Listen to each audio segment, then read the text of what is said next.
मोहम्मद सलाम, नाम मोहम्मद नवाज। ये मैं को 15-16 सालों तो बेच रहा। मेरे बच्चे माशाल्लाह 6 ने, बेटियां ने तो 3 बेटे ने। 2000 रुपया लागत, 400-500 रुपया पाईदा, 400-500 पाईदा शाम में।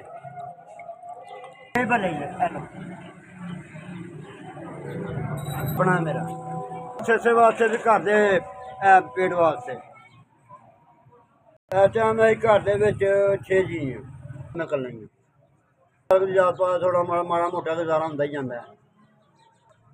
ये जी कोई 12 को इन्हें रेहड़ी लाई थी शाम तक, 500 रुपया बाईदा, 2000 लागत। तो थानू भी पता भी लागत जड़ियां ने ज़्यादा होंदियां जा रही ने, सौदे रात जी घटती जा रही है। बिल्कुल औखा है, सौखा नहीं है।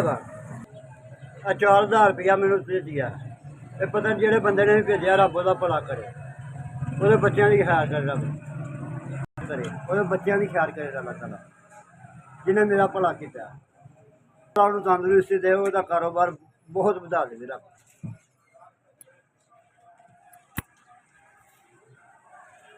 मुझे पैसे मिल गए हैं, कोई सौदा लै आवांगा, बेच लवांगा। अल्लाह ताला उसकी खैर करे, जिन्हें मैंने पैसे भेजे ने, अल्लाह ताला बच्चों की तंदुरुस्ती दे।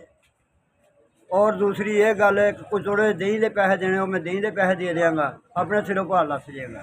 अल्लाह ताला उसकी खैर करे। थोड़ियाँ मैं नवियाँ लै आवांगा, वो थोड़ियां जिहियां चाहिदियां ने।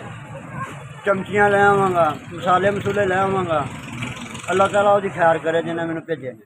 PS वालियां दी खैर होवे, जिन्हें मैनू मदद पहुँचाई है, तो उन्हों का अल्लाह खैर करे।